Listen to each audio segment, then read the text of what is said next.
Do you have a tidy home? Is tidiness really important to you? Have you wondered how some people can keep a tidy home? Well, I've had a lot of questions about how I keep a tidy home. And so today I'm going to give you some of my tips. And if you find that you relate to any of this or to me, you might want to subscribe to my channel. Of course, my mother had a big influence on what I do. One, always make my bed. She never let me get away without making my bed, and she always made her bed, even to the very end of her 98-year-old life. But the thing that made the biggest impact on me on making my bed happened when I was 16. I used to go to this music clinic in the summer, and I played in the orchestra. One day, the orchestra leader stopped us and said, "I bet your rooms are as messy as you sound. You go back to the dorm rooms, you make your bed, you clean it up, and you be back by this time." Boy, was that a shock. My bed was picked up because my mother had taught me to do that. But when we got back, we all played better. And he said, "Let this be a lesson to you. If you've got one area of your life that's a disaster, it bleeds into the rest of your life." And I never forgot that. And so, unless I was so sick that I had to be in the bed, I make my bed. Tidy as you go. It's much harder to go back later and clean up a mess than just take care of it when you are there. Like in the morning when I'm getting dressed, I'm putting my makeup on, doing my hair, and I'll be there on the counter and there'll be things spread out on the counter, but not entirely because I have all my makeup in this little container. So I put my makeup on, I can immediately put it away. After I do my hair, I immediately put everything away. And then I notice whether the countertop is dusty. Because it's black, it so often looks dusty. I grab a washcloth, I quickly dust it, I kind of go through the sink. If I see that anything is splattered up on the mirror, I just grab my hand towel and wipe it. Now the bathroom's not clean, but it looks tidy. It makes me feel a lot better, and I have spent 1, maybe 2 minutes on the last little bit of tidying up. If the towels fall on the floor, you pick them up. You just basically don't let things sit around. When you take off your clothes at night, put them in the hamper or hang them up if they're clean. Don't let them be on the floor. I think that is one of the things that my children do wrong. They don't take the seconds, and it's literal seconds, to put things away. Except I'll say my second son is really, really good about that.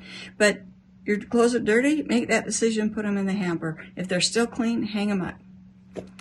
So, yeah, do that. And then when you have something in your hand and it needs to go somewhere, don't just put it there unless it's something that needs to go move to a much further away part of the house, and then you'll handle it in a different way. But if you're there and you're in the region, just put it away. If you don't have a place for it to go, then that's a signal to you that something's wrong, because you should have a place for everything. If you can't find a place for that, then you might need to get rid of something else. It might be a signal to you that you need to declutter, or it might be a signal to you that that thing really isn't that important to you and you need to declutter it. That old saying of everything has a place and everything in its place is extremely true if you want to have a tidy home. Then, if you're talking about things moving to other places, have recognized drop-off spots. I spent a lot of time in this room, so over the time I developed that corner by the door on top of my desk is the drop-off spot. And then either my husband or I will grab whatever is there and take it away, because we just know that needs to be moved. And it's often dishes or my drink mugs or just something that has found its way upstairs that needs to go downstairs. We have a little bit of a spot at the top of the stairs. We don't use that so much because most of the drop-off happens here. We have a spot at the bottom of the stairs that's a landing where anything that needs to go upstairs will go there, like mail or shipping boxes or just various other items, maybe something that my granddaughter needs in her room. I'll drop it there, and then the next time one of us come upstairs, we'll take it and we'll go put it where it belongs. And the reason for having these drop-off spots, particularly when you have stairs, is because it's too much wasted effort running up and down stairs because you have one item in your hand. And it's just developing that method. Because my daughter and her kids live in the basement apartment that was built for my mom. It has a kitchen, a laundry room, living area, and everything. So it's just an apartment. Whenever I come across any of their belongings, or mail comes in for her, or shipping boxes, or their coats or backpacks, or whatever I stumble on, I put them on that chair, and then she knows when she goes by there, she grabs them and takes them, and whatever she does after that, it's up to her. But it's my way of getting things out of my way in my working area in a very simple way. If you have someone in your house that has trouble with dropping things in the wrong place, my husband is one of those people, then instead of fighting it, find a way for it to be managed in a good way. I have the shoe cabinet in the entry. My husband always is dropping his keys and his coins there. So I just said, let's just give up. And I always have a nice little looking bowl, and he knows to put his things in there. And then I don't end up all over the cabinet. Then he really likes to drop things at the end of this countertop. I tried for a while to kind of fight him on it and get him to put it away, which was a useless exercise and just aggravated me. And so then I started putting containers there to try to put him in there. And I finally ended up with this basket with the lid because he tends to drop off a lot. So I'll just throw them in there, and then it looks neat and tidy, and I'll occasionally go through there. But it's big enough that I can actually put things in there that need to be in there, like I keep extra batteries and things in that basket. So that has worked really well for us. When you get mail, you want to take care of it immediately. I stand by the garbage can, throw all the junk mail away, sort whose mail is what. I deliver the mail to whoever. If there are any bills or anything that have come in that I need to take care of, I pay that bill immediately. I'm standing there with my phone, I'm paying the bill, I'm marking out any of the private information, throwing it away, because you don't have to keep most paper. You really don't. If anything that comes in that's tax worthy, then I'll file it, and then it's taken care of. No mail. So often I'll see people's homes that are cluttery, and so much of it is just paper, and it's because they have delayed those activities and those decisions. I learned to do that when I owned a company because I had so much mail coming in. So I just had a rule for myself. The mail comes in, I take care of it, I throw things away, I file the other things, anybody else, I take care of them. Boom, it was gone. So that was a very good habit to get into, and I highly recommend it.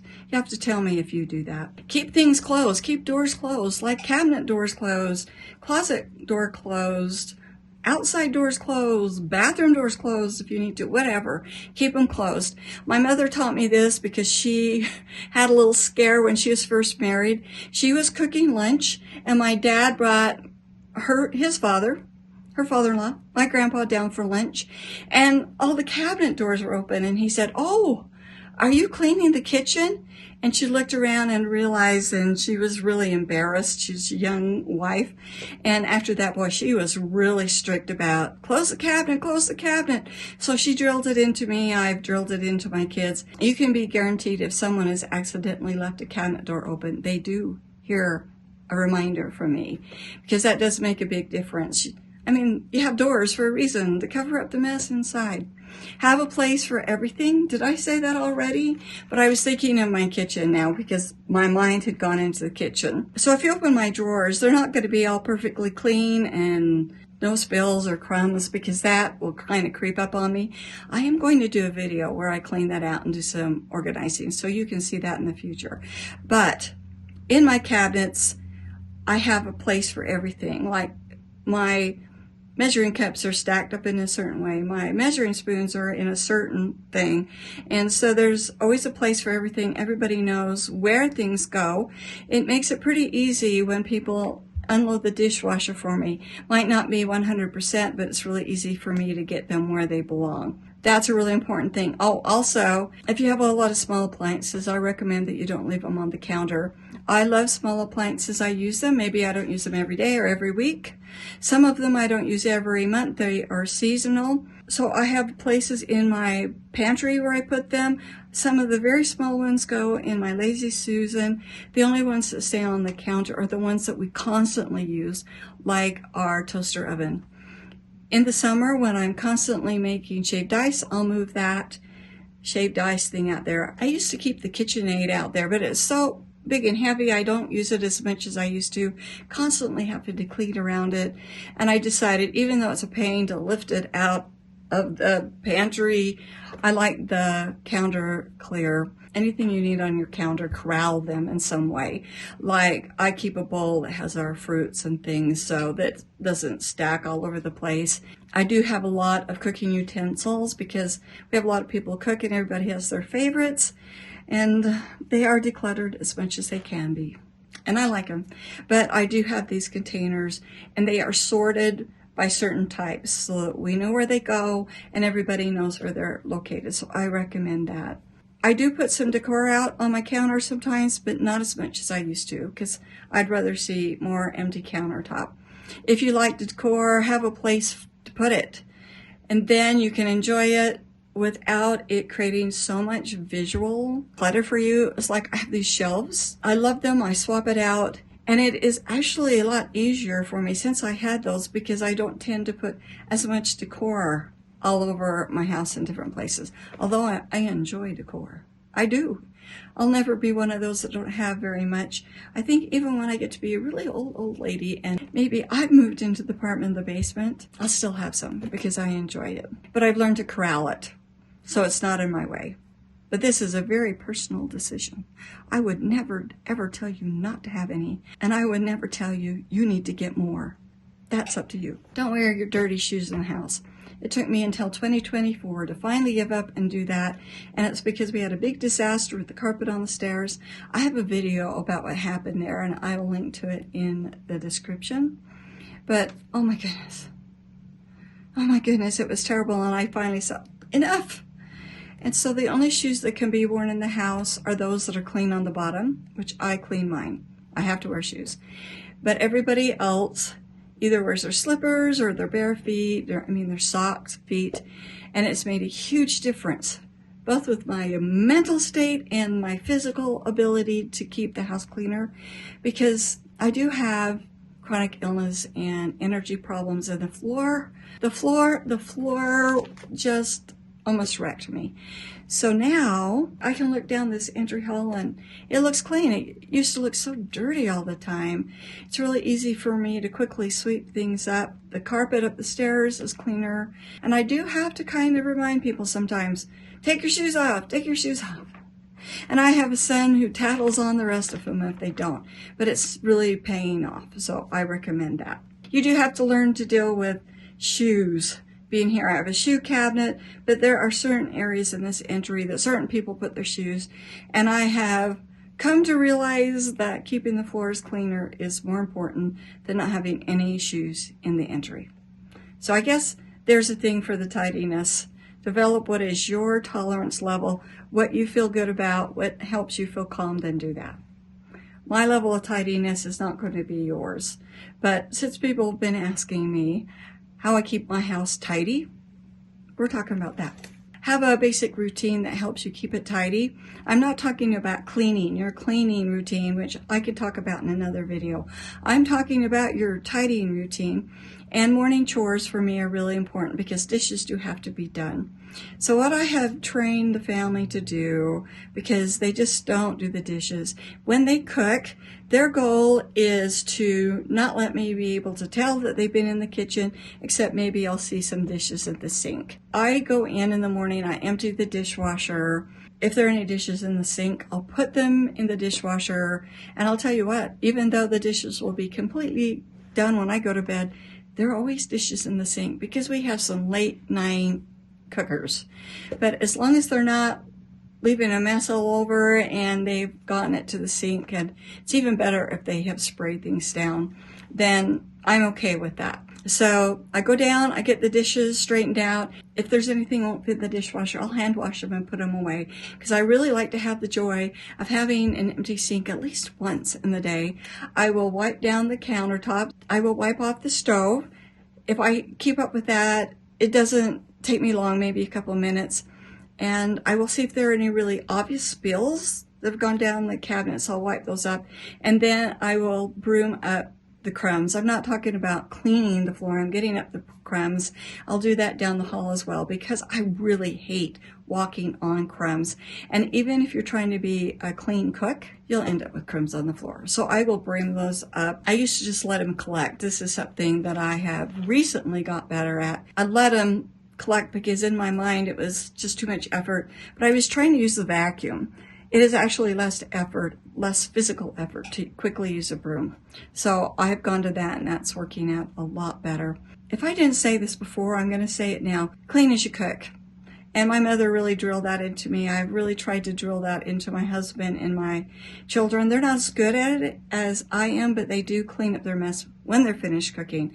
But I really like what my mom taught me. If I get a spice out, I put it away. If I have to do this, I put it away. If I use a spoon, I'm not going to use it anymore. I throw it in the sink. And if the dishwasher's empty, I'll even put them in the dishwasher so I don't have to deal with that. Because what I love is meal is finished. The only dishes that have to be done after that are eating utensils. The plates, the forks and spoons. So that's my goal. That's how my mom taught me. It's a really good thing, and it does help. So my mom was a really good influence on me, and her mother was a really good influence on her and on me, and I just learned some of those basic skills. But over time, I have had to learn more to adapt to my personal situation and all these people living with us. We have 5 adults, 3 grown children, and 2 grandchildren living with us. So you get creative. It works out, and my house is basically tidy. It might not be clean because I'm not feeling well enough to clean, but it will be tidy, and thereby giving everyone the illusion that my house is clean.